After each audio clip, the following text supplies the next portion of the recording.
이제 9장을 하겠습니다. 9장은 조금 이제 한상하고 다른 측면의 신구약 성경 중에서 가장 아름다운 기도문이에요. 다니엘의 기도문. 네. 기도문. 9장은 다니엘의 중보기도. 성경 전체에 있어서 가장 아름다운 중보기도라는 내용이라고 많은 이제 학자들이 얘기하고 있죠. 이 9장의 다니엘 중보기도의 내용은 역사적으로는 6장 사자굴 사건이 있었던 그 무렵이다. 사자굴 사건. 그러니까 누구 왕 때예요? 다리오 왕 때죠. 그죠? 다니엘은 70년 동안 유다 백성들이 바벨론에서 포로 생활할 것이라는 예레미야의 예언을 확인한다. 그러니까 지금 이제 다니엘은 1차 포로로 잡혀왔기 때문에 포로 상태지만 최고 통치권자 중에 한 사람으로 명성을 누렸고 어떤 의미로서는 인간적으로는 상당히 출세한 인물이에요. 그죠? 근데 이 시기가 어느 정도 이제 다니엘이 나이가 좀 들었잖아요. 자, 이때 그가 어떠한 기도를 하느냐. 그러니까 하나님께서 어떻게 이제 이 다니엘의 기도의 내용을 통해서 우리가 이제 또 새로운 것을 이제 발견해야 될 텐데 9장 들어갑니다. 메대 족속 아하스로에의 아들. 여러분들 아하스로에로라 그러면은 여러분들이 에스더 왕비가 생각나죠? 그죠? 근데 그 에스더 왕비의 남편인 아하수에로가 아니에요. 그러니까 구별하셔야 돼요. 에스더와 아하수에로 왕과 다른 이 아하수에로는 그 에스더서에 나타난 아하수에로는 다리오 왕의 뒤를 이은 왕이에요. 아시겠어요? 그 에스더서 우리 유명하잖아. 에스더는 너무 쉽잖아요. 읽기가. 그 에스더서에 나타난 아하수에로 왕, 응? 에스더의 남편. 그 요상한 남편이죠. 뭐 갑자기 그 왕비를 폐위를 시키고 그 아하수에로는 다리오 왕의 그 다음 왕이 아하수에로예요. 에스더 왕비의 남편. 그러면 여기 아하수에로는 다리오 왕의 아버지예요. 그러니까 이제 아버지 뭐 할배 이런 그러니까는 이 아하수에로 그 에스더 왕비의 할배벽이죠. 그죠? 구별되시죠? 다시 설명할게요. 에스더에서에 나타난 아하수에로는 다리오의 아들뻘이고 지금 여기 나오는 아하수에로는 다리오의 아버지예요. 그러니까 에스더의 아하수에로하고 요 아하수에로는 몇 대예요? 할아버지잖아요. 이 아하수에로가. 그죠? 이해되셨죠? 네. 구별하셔야 됩니다. 저는 또 이거 처음 볼 때 어메 에스더 아하수에로하고 어찌 되는가? 응? 뭐 성경에 그것도 저것도 모르는 사람들 이게 뭔지도 생각을 안 하는데 저는 좀 읽었다고 또 그게 또 의문스러운 거예요. 그러니까 그 다음 절이 넘어가지 않는 거야. 이거 어떻게 된 건가 해가지고. 그러니까 구별하세요. 그러니까는 아수에로의 아들 다리오가 갈대아 나라 왕으로 세움을 받던 첫해 곧 통치 원년에 나 다니엘이 책을 통해 이 책은 뭐냐면은요. 여기 보시면 아시겠지만 다니엘이 이제 그 예레미야의 예언이 기록된 책이에요. 예레미야의 예언이 기록된 책을 이제 이 다니엘 앞서서 이제 있었던 그 예레미야가 남긴 뭐 우리 옛날에 그러면 이걸 뭐 서책이라 그러고 그러잖아요. 그런 기록을 통해 하나님이 말씀하신 것을 이제 알게 됐어요. 그게 뭐냐? 그 내용이 예루살렘의 황폐함이 70년에 그치지라. 지금 예루살렘의 성전이 회파되고 예루살렘에 거하던 인물들은 다 어디로 와 있어요? 바벨론의 포로로 잡혀왔잖아요. 그리고 지금 어느 정도 시기가 지나가고 있는 상태예요. 이 시대는. 그런데 이러한 예루살렘의 황폐, 그러니까는 유대의 멸망이 70년에 끝난다는 거예요. 누구의 책에 의해서? 예레미야의 예언책에 의해서. 그걸 이제 이 다니엘이 알게 된 거예요. 그 내용입니다. 내가 그 책을 읽고 난 뒤 금식하여 베옷을 입고 죄를 덮었고 하나님께 기도한다. 자, 그러면 여러분들 70년 바벨론 포로로 잡혀갔던 시기가 여기 보시면은 프린트해 보세요. BC 605년이 1차 포로기예요. 그러면 예루살렘으로 귀환한 때 고레스 왕이 조서를 내려서, 그죠? 바벨론이 멸망하고 고레스가 이제 페르시아의 그 왕국을 세상을 뒤엎으면서 하나님의 감동을 받아가지고 이 고레스가 무슨 일을 해요? 칙령을 반포하잖아요. 그 칙령이 뭡니까?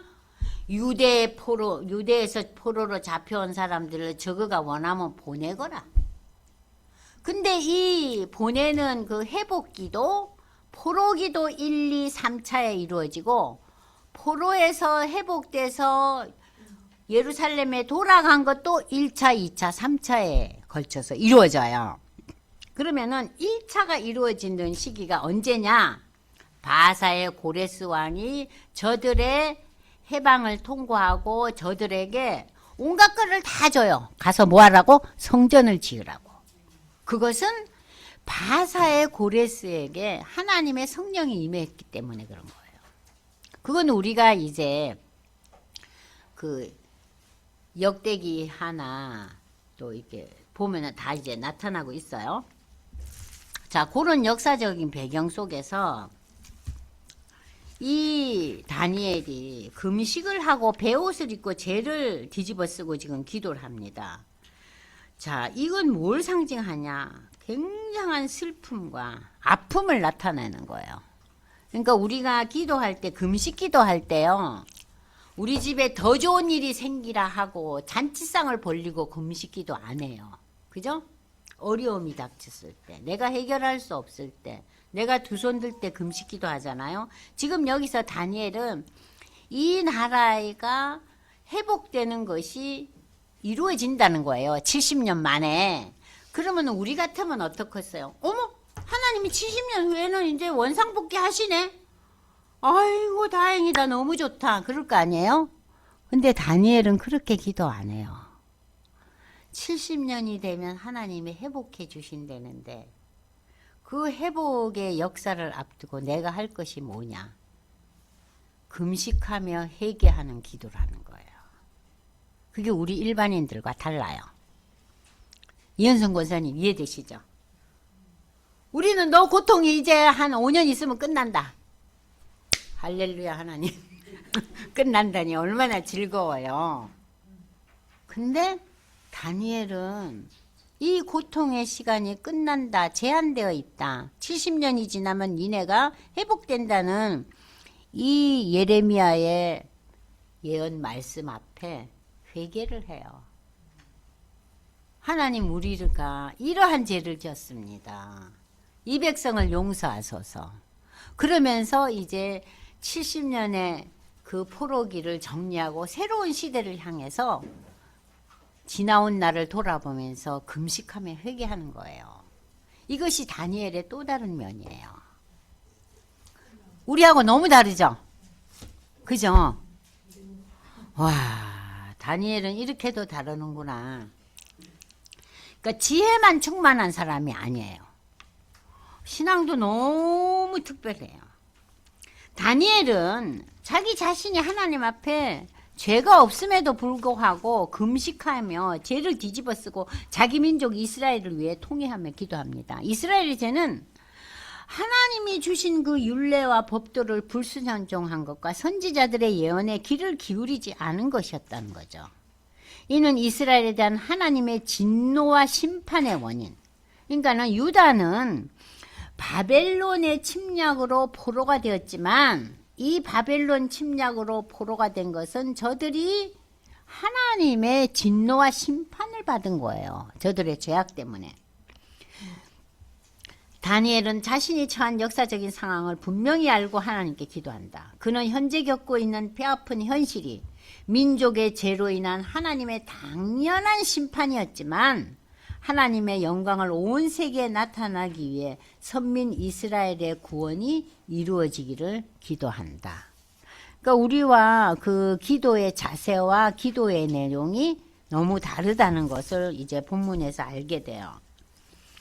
자, 여기 보겠습니다. 내 하나님 여호와께 기도하며 자복하며 이르기를 크시고 두려워할 주 하나님, 주를 사랑하고 주의 계명을 지키는 자를 위해서 언약을 지키시고 그에게 인자를 베푸시는 이시여, 우리는 이미 범죄하여 패역하며 행악하며 반역하여 주의 법도와 규례를 떠났사오며 우리가 또 주의 종 선지자들이 주의 이름으로 우리의 왕들과 우리의 고관들과 조상들과 온 국민에게 하나님이 말씀하신 것을 듣지 아니하였습니다.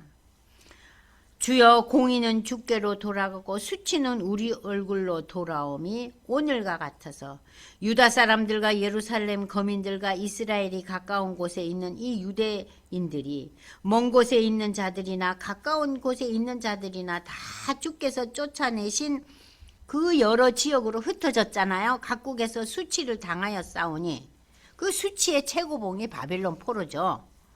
이는 그들이 주께 범죄했다는 거예요. 이 범죄에 대한 거.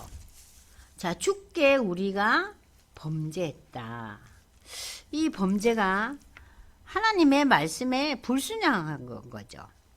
주여, 수치는 우리에게 돌아오고 우리의 왕들과 우리 고관과 조상들에게 돌아온 것은 우리가 주께 범죄하였습니다마는 주 우리 하나님께는 긍휼과 용서하심이 있사오니 이는 우리가 주께 패역하였으며 우리 하나님 여호와의 목소리를 듣지 아니하며 여호와께서 그의 종 선지자들에게 부탁하여 우리 앞에 세우신 율법을 행하지 아니하였습니다. 온 이스라엘이 주의 율법을 범하고 치우쳐 가서 주의 목소리를 듣지 아니하였으므로 이 저주가 우리에게 내렸으되 곧 하나님의 종 그 옛날 모세의 율법에 기록된 대로 맹세되었사오니 이는 우리가 주께 범죄하였습니다. 여기 이 모세 율법이라는 거, 모세 율법의 결론은 뭐냐 하면요, 신명기에 나타나는데 하나님의 율법에 순종하면 하나님의 축복을 누리고 불순종하면은 저주를 받는다는 것이 주요한 포인트입니다. 이 내용이 신명기 28장 전체 내용이에요. 그럼 제가 여기 프린트에서 나와 있듯이 신명기 28장 1절에서 68장은 하나님의 축복과 하나님의 저주에 대한 장이에요. 그것을 68절의 그 긴 본문을 통해서 너희가 이렇게 하면은 하나님의 복을 받고 이렇게 하면은 하나님의 저주와 심판을 받는다는 거. 그래서 이번 주의 숙제는 신명기 28장 읽기. 하나님의 축복을 누리는 삶, 하나님의 저주를 누리는 삶. 네. 그러니까 여기서 지금 다니엘은 뭐예요? 신명기 28장 그 우리가 축복의 삶을 살지 않았고 우리가 저주의 삶을 살아서 이 바벨론 포로기가 왔다는 거예요.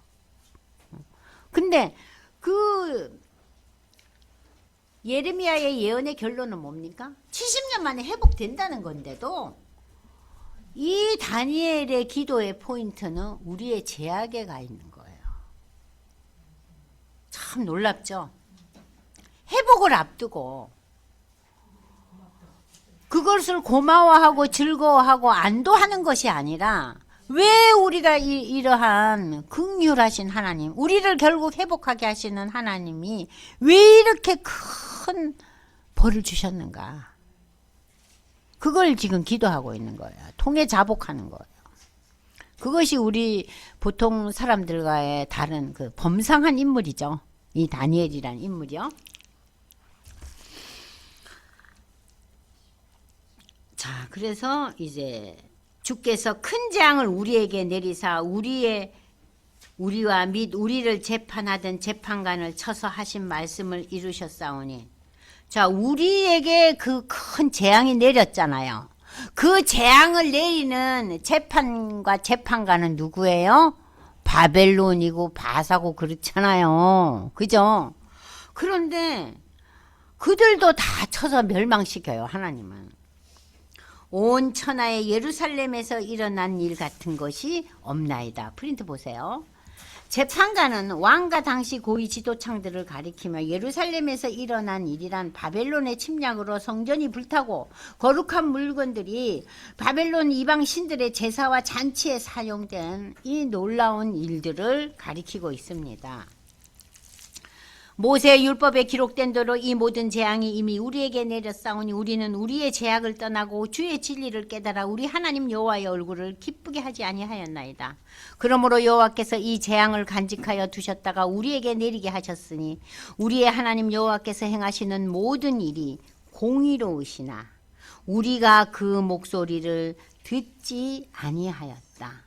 하나님의 심판은, 하나님의 축복과 저주는 하나님의 공의로 이루어졌고, 그러나 하나님은 긍휼을 하신 하나님이기 때문에 다시 우리를 회복시키신다는 거죠. 강한 손으로 주의 백성을 애굽 땅에서 인도내시고, 이 강한 손이 뭡니까? 출애굽의 하나님. 출애굽할 때 저들이 뭘 겪었어요? 애굽의 장자, 동물까지 다 쳐 죽이잖아요. 그러나 양의 피를 바른 유대민족들에게는, 히브리 민족들에게는 그 죽음이 다가가지 못했잖아요. 그것뿐만입니까? 홍해바다가 갈라지죠. 그죠? 이 놀라운 하나님의 능력, 강한 손으로 애굽 땅에서 인도하시고 오늘과 같이 명성을 얻으신 우리 주 하나님이여 우리는 범죄하였고 악을 행하였나이다. 계속 하나님을 높이고 우리의 죄악에 대해서 다니엘이 기도하고 있어요. 주여 구하옵노니 주는 주의 공의를 따라 주의 분노를 주의 성 예루살렘 주의 거룩한 상, 그러니까 그 예루살렘의 시온상에서 떠나게 하옵소서. 이는 우리의 죄와 우리 조상들의 죄악으로 말미암아 예루살렘과 주의 백성이 사면에 있는 자에게 수치를 당했다. 그러니까는 유대 땅 근처에 있는 나라들로부터 이러한 곤욕을 당하고 포로가 되었다는 얘기겠죠. 그러하온즉 우리 하나님이 지금 주의 종의 기도와 간구를 들으시고 주를 위하여 주의 얼굴빛을 주의 황폐한 성소에 비추시옵소서. 주를 위하여라는 것은 이스라엘이 지금 겪고 있는 이 바벨론 포로는 정말 얼마나 큰 수치입니까? 우리는 이 수치를 겪으면서 너무 절망과 고통 중에 있지만 열방이 바라보기에는 어머나 하나님 백성이 젓고라지네. 이거 하나님의 수치입니다. 그러므로 하나님 거룩하신 이름이 수치에서 벗어날 수 있도록 이스라엘을 회복시켜 달라는 거예요. 그러니까 이스라엘을 위해서 회복시키는 것이 아니라 열방이 하나님을 우습게 여긴다 이거예요. 하나님의 백성이고 하나님의 택한 나라가 왜 저렇게 포로가 되냐. 그러니까 하나님의 이름을 위해서 우리를 회복시켜 달라는 거예요. 내용이 다르죠? 어떻게 생각하세요? 하나님, 제가 하나님 믿는 자라고 다 알고 있는데 제가 이렇게 풍지박산 났습니다. 풍지박산에서 좀 회복시켜 주세요. 하나님 수치스럽지 않게요. 우리는 그런 기도는 한참 후에 해요. 뭐부터 해요? 여기서 벗어나야 돼. 어떻게 하든지 벗어나야 돼. 그 기도만 하잖아요. 장권사님 어때요? 제가 이렇게 고난의 늪에 빠져 있는 게요. 믿지 않은 우리 친구들이나 사람들 보기에 민망해요. 하나님. 하나님 영광 가리지 않겠어요 하는 거는 한참 있다가 한다니까요. 처음부터 그 기도 안 해요. 그죠? 내 발등에 떨어진 불부터 꺼달라고 기도하죠. 근데 다니엘은 아닌 거예요. 그게 다니엘의 중보기도의 특징입니다. 자, 그러면서 이제 계속해서 보면요. 그러니까 이 황폐한, 이 포로된 이 상황 속에 하나님의 빛을 비추소서라는 기도예요. 나의 하나님이여 귀를 기울여 들으시며 눈을 떠서 우리의 황폐한 상황과 주의 이름으로 일컫는 성, 예루살렘 성, 황폐한 성을 보옵소서. 우리가 주 앞에 간구하옵는 것은 우리의 공의를 의지하여 하는 것이 아니요. 우리의 공의를 의지하는 거예요. 뭐예요? 내 의를 내세우는 거예요. 그래도 하나님 내가 이런 게 있지 않습니까? 이런 걸 봐서 하나님이 들어주셔야죠. 제가 그래도 뭐 교회에서 헌신하고 11조도 잘하고 뭐 나름대로 하는데 왜 이렇게 낭패를 당합니까? 내 공의를 내세우지 않고. 그죠? 그게 이 다니엘의 기도문에서 우리가 배워야 할지죠. 그죠? 하나님의 긍휼을 의지해서 기도합니다. 주여 들으소서, 주여 용서하소서, 주여 귀를 기울이시고 행하소서, 주의 응답 지체하지 마옵소서. 나의 하나님이여 주 자신을 위하여 하시옵소서. 이는 주의 성과 주의 백성이 주의 이름으로 일컫는 바 됩니다. 그러니까 예루살렘의 회복을 무엇을 위해서 해요? 하나님이 수치를 당치 않게. 그게 첫 번째예요. 그러니까 하나님의 그 영광을 위해서 해주고, 또 우리의 내가 뭔가 내세울 게 있고 내가 뭔가 하나님 앞에 자랑할 게 있는 그것으로 기도하지 않고 하나님이 나를 불쌍히 여기시라는 기도예요. 이거 엄청난 차이예요. 그죠? 그러니까 이 두 가지를 여러분들이 이 다니엘의 기도를 통해서 파악을 하셔야 돼요. 하나님이 수치를 당하시면 되겠습니까? 하나님, 제가 하나님 앞에 뭐 잘한 게 있습니까? 없습니다. 오로지 하나님의 긍휼과 자비하심으로 회복시켜 주소서 하는 거예요. 그죠? 두 가지 이 내용을 여러분들이 머릿속에 담아 두셔야 돼요. 내가 이같이 기도하며 내 죄와 내 백성 이스라엘의 죄를 자복하고 내 하나님의 거룩한 산 시온산 예루살렘 성 시온산을 위하여 내 하나님 여호와 앞에 간구할 때 곧 내가 기도할 때 이전에 환상 중에 본 그 사람 가브리엘, 하나님의 말씀을 전하는 천사가 가브리엘이라 그랬죠. 예수님 그 수태고지를 누가 해요? 가브리엘 천사가 하잖아요. 그 가브리엘 천사가 와서 저녁 제사를 드릴 때 내게 이르더니 내게 가르치며 내게 말하여 이르되 다니엘아 내가 이제 내게 지혜와 총명을 주려고 왔느니라. 곧 내가 기도를 시작할 즈음에 명령이 내렸다. 하나님의 명령이 이 천사에게 내렸는데 이제 내게 알리러 왔느니라. 너는 하나님으로부터 큰 은총을 입은 자라. 그런즉 너는 이 일을 생각하고 환상을 깨달을지라. 그러니까 네가 이제 내가 얘기하는 것을 잘 귀담아 듣고 그것을 잘 마음에 새겨서 알려주란 얘기죠. 내 백성과 내 거룩한 성을 위하여 이른 이래를 정하였나니. 자, 여기서부터 이제 또 여러분들이 막혀요. 자, 이른 이래. 이른은 70이죠. 이래는 7이에요. 그러면은 이른 곱하기 7 하면 490이죠.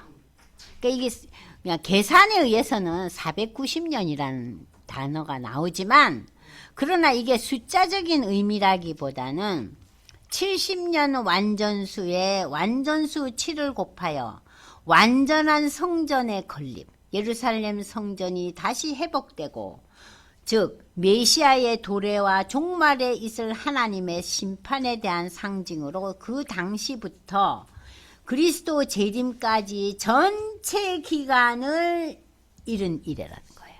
그러니까 이 490년이라는 것은 지금 이제 바벨론이 멸망하기 전이니까 BC 500년 전이잖아요. 그럼 지금 오늘날 우리가 2000년이 넘었잖아요. 아직까지 예수님이 재림 안 했어요. 그럼 그 500년에 2000년을 더하고 그러고 난 뒤에 또 언제가 될지 아직 우리는 모르죠. 그 긴 기간을 가리켜서 뭐라고요? 이른 이래. 그러니까 이 긴 기간 동안 자 2500년 이상 뭐 3000년이 될지 4000년이 될지 누구도 몰라요. 그 이른 이래 기간 동안에 일어날 사건이 뭐냐? 첫째, 바벨론 포로 기한. 그죠? 그 다음에 성전 재건. 이건 역사적으로 우리가 다 알고 있잖아요. 그죠? 수룹바벨의 성전을 재건하잖아요. 저들이 돌아와서. 그리고 이제 400년의 공백이 있고 난 뒤에 예수님이 인간의 몸을 입고 오시죠. 이 땅에. 그리스도의 성육신 사건, 십자가의 사건, 성천 사건. 그죠? 그리고 난 뒤에 종말에 적그리스도가 출현한다. 그러니까 세상의 힘들이 종말이 왔을 때 더 힘이 커져가지고 믿는 자들을 힘들게 하고 고난에 빠지게 하는 그 짧은 기간, 환란의 기간이 짧은 기간 있다 그랬죠. 아까 설명했잖아요. 우리가 8장에서. 그리고 이제 뭐가 일어나냐. 대환란이 그 기간이에요. 그 고난의 시간. 그리고 이제 그 환란의 짧은 시간이 지나고 난 뒤에 예수의 재림. 그러니까 지금부터 이제 바벨론 포로기부터 예수의 재림 때까지의 전체 시기를 합쳐서 뭐라고요? 70일에. 아시겠죠? 그러니까 이제 전 역사를 얘기하는 거예요. 그러니까 여러분들이 앞으로 70일에 70 곱하기 7, 490이면 짧은 세월은 아니잖아요. 이건 뭘 상징하느냐? 바벨론 멸망 이후에 고레스를 통해서 저들이 포로에서 돌아오잖아요. 그리고 그들이 다시 성전을 수축하죠. 그들이 예루살렘 성을 다시 수축하죠. 느헤미야를 통해서. 그러고 난 뒤에 예수님이 신약에 오시죠. 예수님의 십자가의 죽음과 부활과 승천을 통해서 초대교회가 일어나죠. 초대교회가 일어나면서 제일 중요한 게 뭡니까? 성령이 임하잖아요. 저들이 사도행전 2장에 기도할 때 성령 강림하잖아요. 그 성령 강림의 역사가 일어나면서 교회가 되잖아요. 그죠? 예루살렘에 3,000명, 5,000명이 모여서 예루살렘에 교회가 생기잖아요. 그런데 다시 핍박이 오죠. 그래서 그 많은 성도들이 12사도들을 빼고 그 가족들을 빼고 수많은 사람들이 어디로 도망을 갑니까? 유대인들이 하도 핍박을 하니까 그들이 도망간 것이 오늘날의 터키 지역이에요. 그래서 그 터키 지역에 이제 교회가 생기고 하나씩 둘씩 이제 믿는 무리들이 거기 가서 이제 믿음을 가지고 있는데 무슨 내용이 있어야 될 거 아니에요. 이제 예수의 십자가의 죽음과 승천을 경험한 세대들은 죽어가요. 누군가가 알려줘야 될 거 아니에요. 제대로. 그때 하나님이 일으킨 존재가 바울이에요. 네? 그래서 바울이 이제 뭘 합니까? 그 터키 소아시아 지역을 1차, 2차, 3차 전도여행을 가죠. 전도여행을 하면서 어느 날 코가 큰 어떤 서양인이 나타나서 손을 흔들잖아요. 그래서 터키를 지나서 소아시아를 지나서 어느 땅으로 가요? 그리스 헬라 땅으로 가잖아요. 거기서 이제 헬라 지역에 생긴 교회가 여러분들 오늘날 잘 아는 교회들 많잖아요. 그 교회가 어느 교회예요? 얘기해 보세요. 빌립보 교회. 네, 데살로니가, 빌립보, 고린도 교회예요. 그러면서 이제 바울이 그리스 지역까지 이제 복음이 전파되는 와중에 3차 전도 여행 도중에 바울이 그 시대의 최고의 나라는 로마잖아요. 로마를 복음화 시켜야 되는데, 그리고 로마에도 유대인들이 가 있었어요. 저들을 어떻게 가르칠 것이냐. 내가 직접 당장 못 가는데, 그래서 쓴 기록이 로마서예요. 그 로마서를 집사가 들고 가잖아요. 그러고 난 뒤에 이제 바울이 마지막으로 죽기 전에 로마로 압송당하죠. 왜냐? 바울은 로마의 시민권을 가진 자니까 함부로 죽일 수 없는 거예요. 그래서 하나님의 놀라운 섭리 가운데서 바울이 로마에 가서 2년 동안 집행유예 기간 동안 로마에 머물면서 수많은 사람을 전도해요. 그러고 난 뒤에 바울이 다시 옥에 갇혀서 순교해요. 그러니까 그러한 역사를 보면은 하나님의 그 복음의 전파를 위한 이 역사는 정말 대단하구나. 그래서 하나님이 12사도 외에 바울을 세우셨구나. 복음의 세계화를 위해서. 그리고 로마서가 기록됐구나. 그리고 로마는 그 당시에 최고의 국가였고 최고의 그 지혜와 문화를 누리는 나라였잖아요. 그 나라에 로마서가 펼쳐진 거예요. 그래서 오늘날 역사상 가장 많은 지혜자들이 또 믿음의 사람들이 무릎을 꿇은 서신이 로마서예요. 놀라운 서신이에요. 그러니까 로마서가 좀 쉽지는 않죠. 어렵죠. 응? 그러니까 그러한 그 전 역사를 지금 70일에. 그러니까 이제 그 복음서에 이 얘기 나오잖아요. 이 천국 복음이 전 세계에 퍼져나갈 때, 전 민족에게 퍼져나갈 때 내가 오리라. 그게 마태복음에 나와요. 24장에 보면. 응? 그러면 이제 내가 온다. 그건 뭐 예수의 재림이에요. 그러니까 이 전 역사를 뭐라 그래요? 일은 이래. 아셨죠? 근데 처음 보면 이거 일은 이래는 무슨 소린가? 헷갈리는 거예요. 그러니까 여러분들 이제 일은 이래 이해되셨죠? 예, 일은 이래. 아이 절대 잊어버리시면 안 돼요. 일은 이래를 전 역사의 기간으로 정하였나니 허물이 거치며 죄가 끝나며 죄악이 용서되며 영원한 의가 드러나며 그러니까 하나님의 나라가 종말에 완성된 영원한 의가 드러나며 그러면서 환상과 예언이 응한다. 근데 지금까지 보아온 환상과 선지자들의 예언이 성취될 것이며 또 지극히 거룩한 이가 기름 부음을 받으리라. 기름 부음을 받는다는 지극히 거룩한 이는 여기서는 이제 예수님을 가리는데 예수님이 처음에 오셔서 복음서에 보시면은요, 그 광야에서 금식하잖아요. 금식할 때 사단이 나타나잖아요. 세 가지로 예수님이 뭐 띄어내려라, 빵을 만들어라, 뭐 그런 그 시험해 볼 때 그때 예수님께 뭐가 임해요? 성령이 임했고 또 예수님이 세례를 받으실 때 성령이 임해요. 비둘기 같은 성령이 임했다는 얘기가 나와요. 그러니까는 이 얘기가 그예요. 예수께 성령이 임하고 그 예수님께 임한 성령이 예수님이 떠나시기 전에 제자들에게 뭐예요? 내가 떠나는 것이 너희에게 유익하리라 그래요. 내가 떠날 때 이제는 나에게 임한 성령이 너희 각 개인에게 임하리라. 성령 강림의 역사가 일어날 거다. 그래서 내가 떠나는 것이 유익하다. 그러면서 이제 사도행전 1장에서 여러분 아시다시피 하늘로 올라가시잖아요. 그죠? 그래서 거기 모였던 사람들이 다 쳐다보고 놀래잖아요. 그리고 사도행전 2장이 뭐예요? 성령이 임하는 거예요. 그러면서 초대교회가 왕성하게 부흥하고 그리고 이제 주의 복음이 전 세계로 향해서 펼쳐나가는 거예요. 그러니까 그 신약의 그 역사와 지금까지 전 세계에 이렇게 복음이 펼쳐나가는 그 선교사들, 여러분들 어제 주일날 그 선교사 얘기 들으셨죠? 그 의사 선교사 얘기 들었잖아요. 얼마나 고생 많이 했겠어요. 아무 기구도 없고. 도대체 엉망인 나라에 가서 그 한 사람 한 사람을 세우려고. 저는 어저께 예배 끝나고 나오면서 그분을 이렇게 쳐다봤어요. 그리고 키가 자그만 하시더라고요. 그리고 마다가스카르이 그 아프리카에 이렇게 옆에 있는 섬인데 굉장히 큰 섬이잖아요. 저는 거긴 못 가봤어요. 마다가스카르는. 근데 그 섬이 사람들이 살기 시작하는 게 불과 몇백 년 전이라 그러잖아요. 그때는 그 아무도 살지를 않았다 그러잖아요. 무인도였잖아요. 그러니까 이제 거기 사는 사람들이 굉장히 이제 문화, 문명이 아주 저조한 지역이잖아요. 근데 얼굴이요, 새까매요. 얼굴이 너무 탔어요.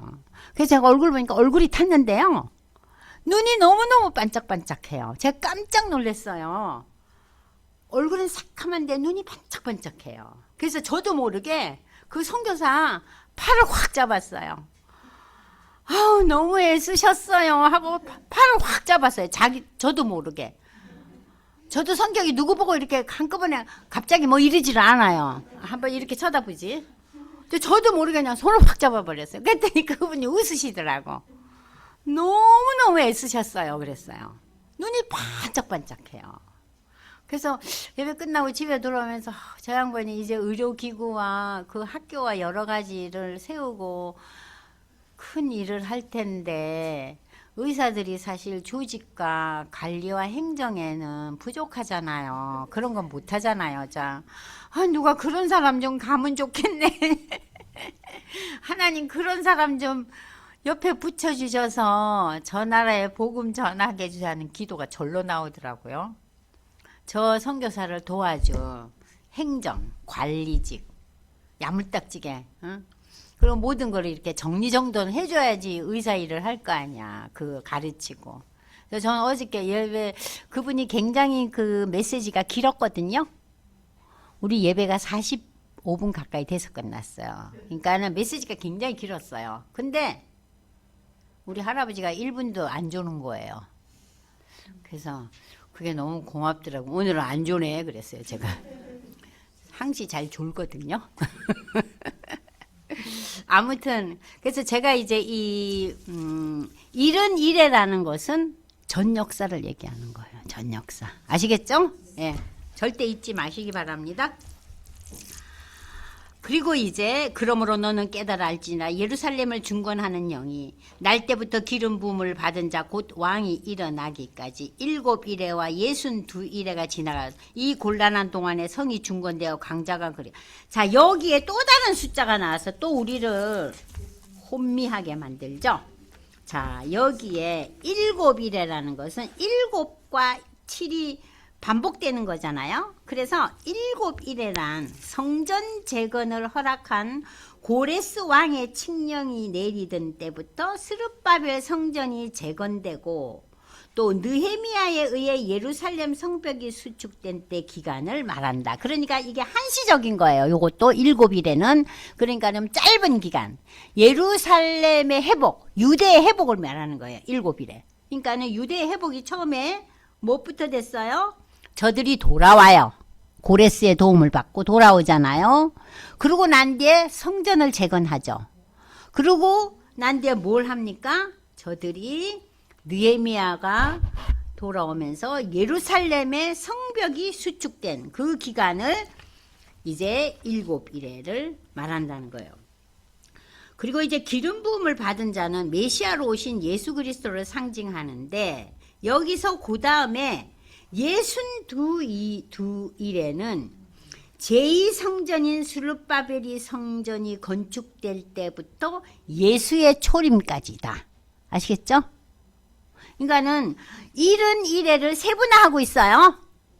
그죠? 그래서 7일에 그 다음에 요 모든 것을 합치면은요 이게 70이래요. 아시겠어요? 그래서 보세요. 그리고 난 뒤에 62일에는 제2성전을 스룹바벨 성전 건축 때부터 예수의 초림까지고 한 일에는 7년 된 환란의 기간으로 보는 해석이 있다. 이거는 뭐냐면은 종말이 오기 전에 환란의 시기가 온다 그랬죠. 누가 나타나서? 세상의 권력자 적그리스도가 나타나서 그거를 이제 여기서 한일회라 그랬어요. 한일회라는 것은 7이잖아요. 일회가 7을 상징하니까 일회 하나가 7이잖아요. 그러면 여러분들 보세요. 여기에서 62일에 뭐 한일회, 7일에 이 모든 것은 우리가 아까 말하던 70일에 비해서는 다 이렇게 짧게 설명한 거예요. 아시겠죠? 그 제가 설명을 해놨으니까 여러분들이 참고하시면은 이제 앞으로 읽으실 때마다 9장에 나왔던 아유 이 일의 소리만 나오면 머리 아프냐인데 첫 번째 70일에는 전 역사, 그 다음에 여러분들이 보는 지금 보고 있는 7일에 그리고 62일에 한일에 이게 합쳐서 뭐예요? 70일이죠? 그죠? 예. 그래서 이제 전 역사 속에 하나하나를 이렇게 설명하고 있는 거로 생각하시면 쉽습니다. 네. 자, 그러니까 그러므로 너는 깨달아 알지니라 예루살렘을 중건하는 영이 날 때부터 기름 부음을 받은 자 곧 왕이 일어나기까지 7일과 62회가 지나가 그 곤란한 환란기 동안에 성이 중건되어 강장거리가 세워질 것이며 62일에 기름 부음을 받은 자 끊어져 없어질 것이며 장차 한 왕의 백성이 와서 그 성읍과 이건 뭐냐면은 62일의 후에 한 왕이 오는데 이 왕이 뭐예요? 이게 적그리스도예요. 종말이 오기 전에 뭐가 나타나요? 적그리스도가 나타나서 세상을 흔들어요. 믿는 자를 흔들어요. 하나님의 자녀 되지 못하게 흔들어요. 세상의 권세와 능력과 지혜로. 그래서 하나님의 성읍과 하나님의 성소라는 것은 모든 성도를 가리키는 거예요. 근데 여기에서는 당장 무엇을 뜻하냐 하면은 이 성읍과 성소는 첫 번째 의미는 AD 70년에 예루살렘 성전이 로마의 그 유명한 장군 티토에 의해서 수축된 그 성전이 아니라 그 수축된 성전이 헤롯이 대왕이 되고 난 뒤에 지 이름을 날리려고 유대 백성들한테 인기를 끌기 위해서 헤롯 성전을 어마무시하게 지어요. 그러니까 여러분들 생각해 보세요. 솔로몬 성전 무너졌죠. 다시 스룹바벨이 성전을 재건했잖아요. 돌아와서. 근데 그 성전이 피파되고 헬라에 의해서 더럽혀졌잖아요. 그래서 마카비 형제가 일어나서 독립운동을 일으키잖아요. 그러고 난 뒤에 이 성전이 어떻게 되냐면은 헤롯이 와서 이 스룹바벨 성전을 싹 쳐버리고 그 위에다가 헤롯 대성전을 60몇 년 동안 걸려서 지어요. 근데 그 성전이 AD 70년에 이제 BC가 지나고 AD 70년 로마 시대 때 로마의 티토 장군이 유대인들이 너무 유별난 거예요. 지네 종교와 지네 간섭을 너무 주장하고 너무 다스리기가 힘든 백성들이에요. 그리고 이제 그 성전에 모여서 결집되는 꼴을 못 본 거죠. 이 로마가. 그래서 이 티토가 아주 능력 있는 장군이었대요. 그래서 와가지고 성전을 다 때려 부시잖아요. 그래서 지금 예루살렘에는 성전 없어요. 벽만 남아있어요. 그 벽이 뭐예요? 그게 통곡의 벽이에요. 벽만 남아있어요. 그 티토가 나중에 황제가 돼요. 티베리우스예요. 그 황제가. 네. 티베리우스. 그러니까 이 유대의 그 성전을 다 까부신 이 사람이 나중에 로마의 황제가 돼요. 로마는 황제 제도가 아들로 이어지지 않았어요. 그죠? 아시잖아요. 로마 역사 보시면. 티토 장군이 티베리우스 황제가 돼요. 그러니까는 이 하나님의 역사에 맞부딪히는 이 적그리스도의 그 인물이 시시때때로 나타나는데 종말에는 더 완강한 세력이 나타난다는 거예요. 그래서 저는 그 마지막 종말의 시대는 안 있었으면 좋겠네요. 제가 세상 떠나고 한참 있다가 너무 힘들면은 또 딴소리 할까봐 무슨 얘기인지 아시겠죠? 그러니까 종말의 시기는 그런 잠시지만 엄청난 세상의 권력과 힘이 믿는 자들을 흔들 거라는 얘기예요. 그래서 그가 장차 많은 사람과 더불어 한 일해 동안의 언약을 굳게 맺고 그가 그 일의 절반의 제사와 예물을 금지할 것이며 또 포악하며 가증한 것이 날개를 의지하여 쓸 거냐. 자기 힘, 날개는 자기 날개를 자기 지혜, 자기 능력으로 쓸 것이며 또 이미 정한 종말까지 진노가 항폐하게 하는 자에게 쏟아져. 그러나 하나님의 진노가 임할 거라는 거예요. 그래서 역사의 종말은 어떻게 돼요? 이 세상의 모든 힘과 이 세상의 문화와 문명은 다 멸절돼요. 이 세상이 이루어 놓은 그 수많은 문명과 문화는 우리가 보기에는 다 의미가 있고 그럴듯하고 다 인간이 수고하고 애쓴 거지만 그 모든 것이 하나님을 적대하는 거예요. 내가 이렇게 할 수 있다. 하나님 도움 없이도 인간은 이렇게 할 수 있다. 그것은 하나님한테 가장 큰 죄악이잖아요. 그러니까 내 능력과 내 수고와 내 계획대로 이루어진다는 거. 그걸 결국 하나님은 어떤다고요? 다 까부시겠다는 거예요. 그리고 세상이 끝나요. 그리고 무엇이 임해요? 새하늘과 새 땅이 임해요. 우리 살아 생전에 새하늘과 새 땅이 임할지는 모르지만 어쨌든 세계 역사는 그렇게 끝난다는 거예요. 그래서 이 다니엘서 9장은 다니엘의 기도문과 그 기도문 이후에 나오는 이 70일에 62일에 이런 것을 생각하면서 역사의 진행이 어떻게 될 것이며 그 진행의 마지막은 어떻게 될 거냐. 하나님이 다 까부순다는 거예요. 그 얘기예요. 그것을 누가 가르쳐줘요? 가브리엘이 나타나서 설명해 주는 거예요. 어떠셨어요? 좀 이해가 되셨어요? 집에 가셔서 그러니까는 7장부터 다니엘의 그 환상, 그러니까 사자하고 그 곰하고 표범 얘기 나오는 7장부터 오늘까지를 한번 쭉 읽어보세요. 다니엘의 꿈 얘기가 역사 속에서 어떻게 지금까지 진행되어 왔는가. 질문 있으세요? 조금 이해는 하셨어요? 졸립진 않으셨어요? 네. 졸립지 않고 열심히 들어주셔서 저로선 대단히 감사하죠. 저는 어제 고민이 많이 됐어요. 이 숫자적인 걸 어떻게 설명하나. 왜냐하면 제가 그걸 이해하는데 엄청난 시간이 걸렸기 때문에. 네, 기도하겠습니다. 하나님 아버지, 오늘도 저희가 다니엘서를 읽어가면서 역사의 시작과 종말에 대해서 이어지는 이 놀라운 환상을 우리가 보게 함을 감사합니다. 이 환상의 해석을 통해서 우리의 삶의 마지막 도착점이 하나님께서 준비하신 역사의 종말 새하늘과 새 땅인데 그곳을 향해서 우리가 나아갈 수 있게 하시옵소서. 하나님의 전능하심만을 바라보며 내 삶의 형통만을 바라볼 것이 아니라 하나님의 특별한 섭리와 역사의 그 다스림과 또 전개되는 그 움직임을 바라보면서 하나님의 놀라운 은혜를 저희가 깨닫게 하시옵소서.